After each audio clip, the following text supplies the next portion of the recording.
Hello, today I will introduce the two-sided market to you. Two-sided market satisfies the following two conditions. First one is two groups of customers interact through a platform. Second is the decision and behavior of one group of customers will affect the value of the platform to another group of customers. It's only when the interaction between the two groups of customers is large enough that the significance of the two-sided market theory analysis is useful. It could even be argued that the really important question is not whether a market is two-sided, but whether the interaction between the two sides of the market is strong enough. Even some traditional unilateral market can be turned into two-sided markets. For example, software for traditional mobile phone is a one-sided market, but when Apple launched the App Store, it connected developers and consumers, creating a two-sided market. In addition to these details, for a two-sided market to work, a platform in the middle must be able to keep transaction costs lower than when two clients trade directly. In the two-sided market structure, the three most important factors is first one, which side has the stronger externally to the other side. If group 1 has strong positively externally on group 2, it's clear that competition for group 1 will be fierce, and the equilibrium pricing of group 1 will depend on this externally. Second is whether the platform charges a fixed fee or takes a cut from the transaction. Taking a cut will make it easier to promote the new platform, since customers don't have to pay anything for transaction and it didn't happen. However, taking a cut would discourage customers from doing more transactions, which could be detrimental to the platform's ability to attract consumers from the other side. The third one is single homing or multi-homing. If you have multi-homing on both sides, there's only one platform in equilibrium. If multi-homing is on one side and single homing on the other, the two platforms will compete fiercely on the single homing side and profit mainly from multi-homing at high prices. If both sides are single homing, even if the service provided by the two platforms are identical, it's possible for them to coexist under equilibrium.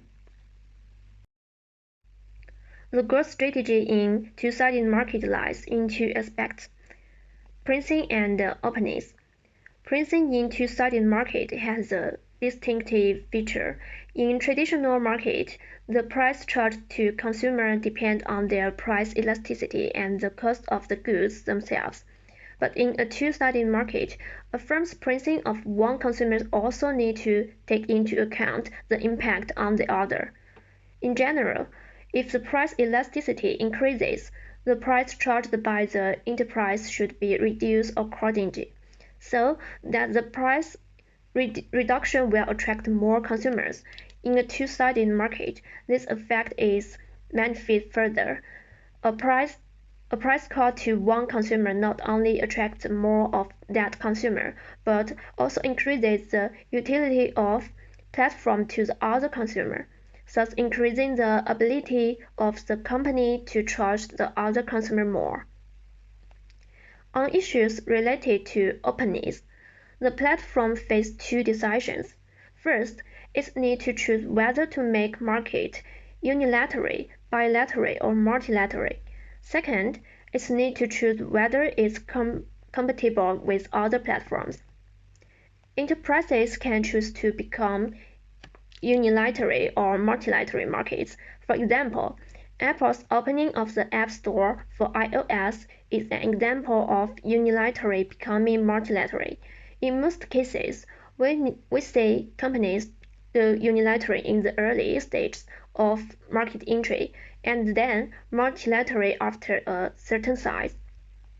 Logically, choosing incompatibility can drive competition out of the market, and platforms often deliberately reinforce incompatibilities Sony and Microsoft, for example, pay developers to own some games, but at the same time, incompatibilities force consumers to choose multiple platforms, thus leaving room for competitors.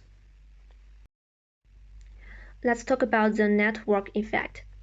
The term network effect is used in the Internet to explain that the more users a product has, the more valuable it is to users and the more users it attracts. At the same time, the value of the product is in the number of users.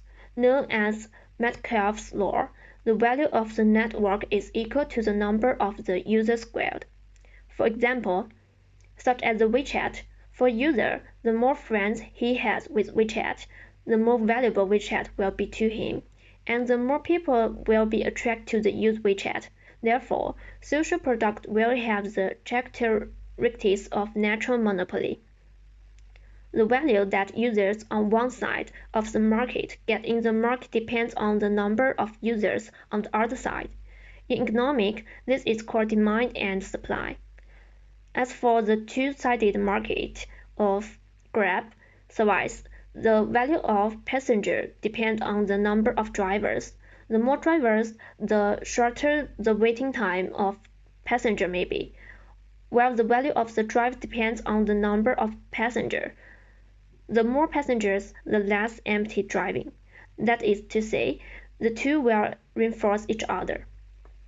As a result, the two-sided network effect usually leads to the strengthening of strong, leading to oligopoly or winning takes war.